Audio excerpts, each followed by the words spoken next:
by Texas A&M head coach Rob Childress and outfielder J.B. Moss and pitcher Kyle Simonds. Open it up with a statement from Coach Childress, then questions for the student athletes. Well, we've had a really good week of practice. It's been good to be back home and, be in our locker room and on our field preparing for the regional. Found out Monday as to who's coming here. Our entire focus has been on Binghamton and preparing for them. They're certainly as hot, probably hotter than any team in the tournament. They won their league going away, 19-5 overall in their league. Went undefeated in their tournament. So, and they're not new to the postseason. They've been to Regional 4 the last 8 years, and so they've been in big venues. We'll certainly know we'll get their best shot tomorrow, and I'm certain they'll get our best shot as well. Questions for the student athletes? How much are you looking forward to taking the ball in game one? Yeah, it's going to be a big game for us just to start off on the right foot, get these guys going in the right direction, and so hopefully I can come out there and do that on Friday night and just keep pitching, like I'm capable of pitching, and the defense is going to make plays behind me and the offense is going to put up runs. Kyle, your numbers earlier in the year were, at home were, outstanding, lights out. It seems like you've really been able to balance out that on the road to home, but it still seems like this is a special place as far as when you get on the mound and with your home starts. Yeah, I think all of us pitchers like pitching here at home. We're comfortable of being out there, and it's easy to have the 12th man behind us. They're going to be on their feet and loud all weekend long. So for us, it's just a comfort level of being here at home, and just playing well all season gets the opportunity to do that here in the postseason. Kyle, going against Binghamton, what exactly do you know about their guys? I'm sure you look at the Scouting report and watch video. Yeah, we'll look at those reports here today and again tomorrow, and they're going to be scrappy offensively and take advantage of mistakes, on walks and free bases and everything, and they might try hit and run a little bit, but offensively they're just they're playing hot right now as a team, and so they're going to be taking advantage of any mistakes that we make. JB, I don't think we've got a chance to ask you this yet, but how special was it for this team to earn a national seed and possible home field advantage all the way through to the College World Series? Well, it's definitely really special, and something this group feels like we deserve, going through the league that we've gone through and the gauntlet of the schedule that we have, and we're all happy and blessed to receive the national seed, and now we just got to go make the most of it. JB, it seems like this year, a lot like last year, it really hadn't been a point in time where the wind all of a sudden going to blow out of the south for a couple months. It's gone back and forth, and here you are in May with it looks like the wind's going to blow in and make this field play large. How has it been easier with a veteran group to kind of stay focused in, and you don't have to worry about the swings back and forth with the weather? I think it has been easier with a veteran group. We try not to get caught in things we can't control and just keeping a flat swing, and honestly with the lineup and the kind of potential that we have, we keep a flat swing. It really doesn't matter what the wind's doing. If we keep a flat swing and keep our best bat speed, then the extra base hits are going to come regardless of the wind. JB, what's been the key to you getting back rolling again? I think just keeping my nose down, staying to my daily work, and just trying to do whatever I can to help this team. Just trying whatever I can do, whether it's a walk, hit by pitch, or a single to get to first base. And I got so many talented guys behind me that help me score so many runs. You addressed it a week or two ago, but can you talk about what Maroney's meant for this lineup since he's been inserted, and how good do you feel about that, being a senior along with it? Yeah, I feel real good for Maroney. He's been the guy, I've said it before, that's been out first step, out of the dugout with the bubble machine, truly happy, and for all his teammates' success, and for him to get his opportunity and make the most of it and get some bubbles for himself has been pretty special and pretty awesome to watch. So real happy for him and what he's been able to do for our team. JB, is this the most confidence you guys have had all season long? I think so.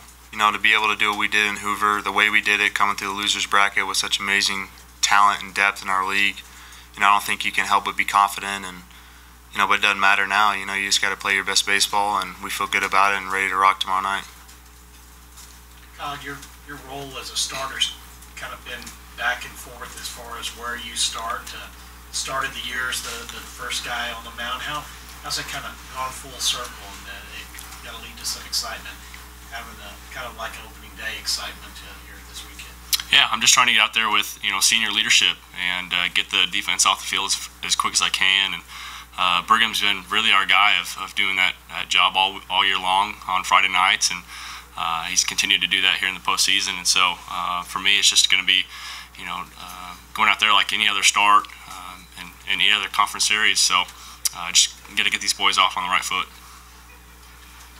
Open it up for questions for Coach Childress as well. Coach asked Coach Anderson a little bit about this, but the weather, will that affect, like say if a game is suspended to the next day or postponed, will that affect your starting rotation for this weekend? It could. I mean, it's something that's out of our control from the weather standpoint, and hopefully there'll be enough windows in there each day so we can get 2 games off. And we've got a great surface, it drains really well, we've got a great grounds crew, and so I know we'll make the right decisions as a tournament, for what's in the best interest of the teams, and not put them in a disadvantage by starting games that are going to get suspended because weather's coming maybe 15 or 20 minutes out. So I've got all the confidence in those people that are in charge of making those decisions. We'll be fine. Coach, this is a question coaches of top seeds across the country are getting asked right now in terms of how do you go about making a decision on a starter against a 4th seed to open a regional? Well, I've always made it pretty easy. You want to start your best guy or your hottest guy and give your team a chance to get off on the right foot, and this week was no different. I mean, Kyle's our team leader in wins and, pitched extremely well, punched out 10 in 7 innings against Vanderbilt last week, and that's the guy that I want leading us into this weekend. I feel like he matches up very well with Binghamton with their right-handed hitters, and I know he's going to get us off to a great start tomorrow. Is there ever the thought to have your best guy going against a higher seed later, maybe the next day or so forth? How does that play into it? I want to make sure that we win tomorrow. I mean, that's the most important game of the year for us is tomorrow, and that's the message our guys have gotten all year long, and that's the message that they've gotten this week as well. How important is it that he go deep for you and eat up some innings so that you don't have to waste a lot of bullpen? Kyle's pretty stingy. I mean, when it comes to sharing innings, and I would expect him to be awful greedy tomorrow as well, and give us as many as he can possibly give us. And he's very efficient. He doesn't have many innings that get away from him as far as a big pitch count, and so it would be really nice for him to get us deep in the game like he has the last month. Yeah, because lots of experience in teams coming off winning the conference tournament, kind of the momentum that carries into regional play. How does this team, look, or similar or dissimilar to some of those Big 12 championship teams that won in Oklahoma City and then went into regional play? It's an older group. I mean, they carry a lot of scars and wounds with them for the last 4 years. You think guys like J.B. Moss and some other seniors that they've played their whole career in the SEC, and it's been a transition and a growth for them and for us as a program, understanding what it takes from a personnel standpoint and from a mentality standpoint, and how good we've got to be week in and week out to win in the SEC. And it's been nice to watch them grow up in the best baseball conference in the country, and to be able to experience what they did last Sunday. And they understand that that's behind us now. It's all about playing good this weekend. And there's 62 teams or 61 other teams with the same opportunity as us. It's about going and playing well this weekend. Rob, how dangerous does it make you now that Moss and Banks 1 and 2 are both swinging a hot bat at the same time? Well, really, really good. I mean, JB's had a great year for us. He had a great week last week, and obviously Nick has had a special week last week, getting it going again, and that's a pretty nice 1-2 punch and a lot of collegiate at bats under their belt. There's not an awful lot those two haven't seen. Rob, do you feel like your group is playing as well as they have all year? I do. We played really good last week. I was asked that earlier. There was probably a 10 or 12 game stretch there in the middle of the year where we did some things offensively that were similar to last week, and this week going to be a little bit different. Like JB said, we're going to be flat to the middle of the field. The ball's not going to fly like it has a tendency to this time of year at Olson. We're going to be flat and have to string some innings together with some quality at bats. JB, along the lines of what Coach just talked about, how playing in the SEC, the nation's top conference, prepares you for the postseason? Well, I just think it gives us the advantage of, there's nothing we haven't seen. We've been through 10 weeks, 30 games, the ultimate grind. I don't know how many, potential top picks that we've seen on the mound, but, really it's just they roll out arm after arm in our conference, and, we see the best day in, day out, so we feel confident that, going into postseason that there's nothing we haven't seen, and that if we play our best baseball that we can beat anybody in the country.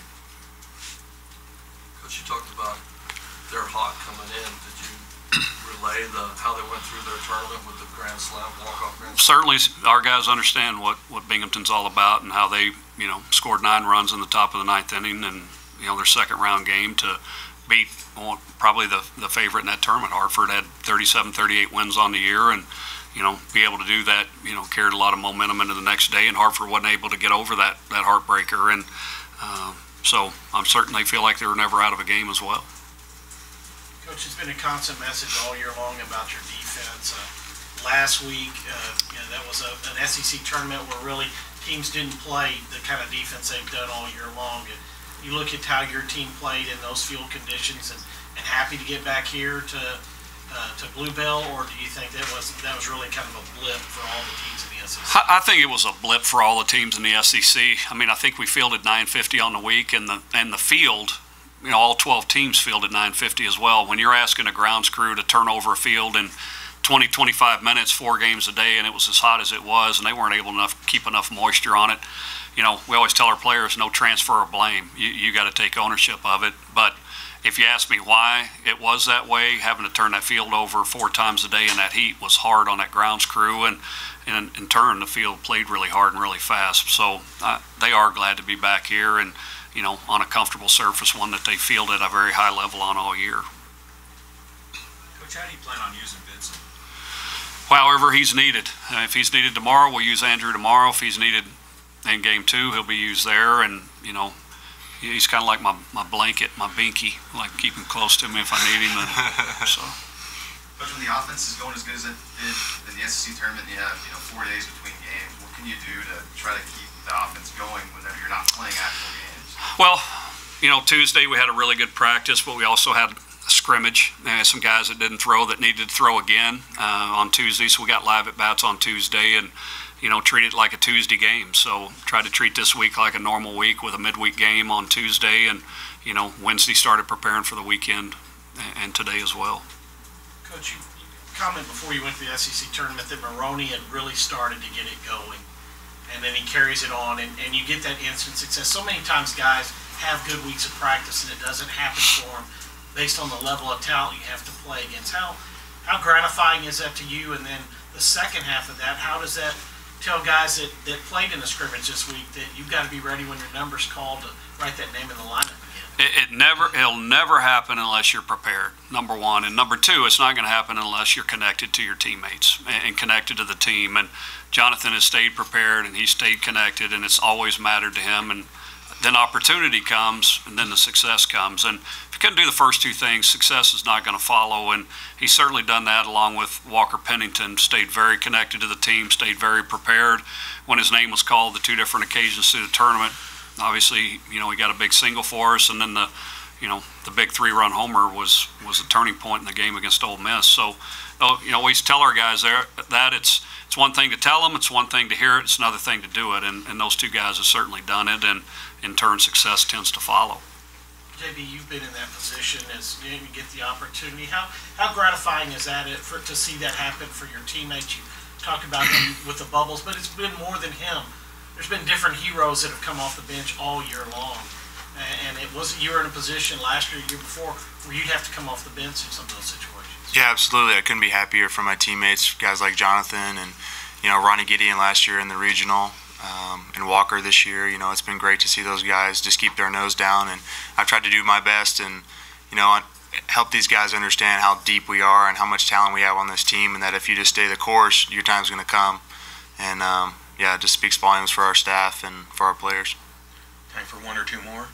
Coach, I know that Hunter struggling a little bit late. I know you made some adjustments there in the lineup, moving him up and down. We expect to see him a little bit towards the bottom of the order tomorrow. Yeah, you'll see the same lineup that we played the last 3 days of the conference tournament. To score 10+ runs the last 3 games, we're not going to mess with that lineup. And no one cares more than Hunter Melton, and no one's going to be more prepared than Hunter Melton. And had a couple of hits in the championship game, and expect that to carry over into this week. And that's the neat thing about this lineup. We don't need one guy to be a hero for us to have success. We got 9 guys in the lineup that all can do different things at a very high level, and we can create innings at any point, and any guy can set up an inning, any guy can knock down an inning with a big hit. So wherever Hunter is, he wants to be what's best for the team, and that's his attitude at all times. And we'll play that same lineup you saw the last 3 days. Coach Anderson from Minnesota had some kind words for you from your Nebraska pitching coach days. How neat is a man like him who has the longevity in the business and has done it for so long at Minnesota? You've asked me a couple of questions this week that take me back in special moments, but we got to University of Nebraska January 10th. We had till January 22nd to figure out the names on the team, much less who could play.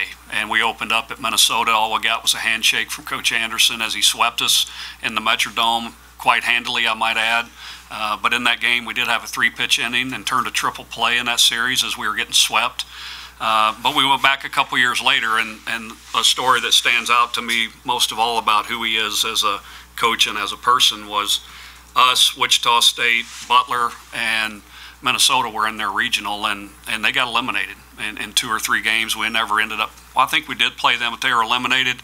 We beat Wichita to win that regional, and Coach Anderson had to watch that, but yet stood up by the edge of our dugout after the game and shook our hand and congratulated us when we won that regional. And that said a lot to me about the man that he is and the person that he is. And talk about paying it forward. It's what I had to do in 2012 to, when we weren't playing in the championship game of our regional, to be here and shake Coach Schlossnagel's hand when they won our regional. I did that because of Coach Anderson at Minnesota. And they've been through so much here in the past few weeks. They have. It's been an awful hard couple of years with Coach Oakes and his passing, and as a former Husker, played there, and as great a coach as he was, he's a better person. So you knew Coach Oakes? Did. Yeah. All right. Thank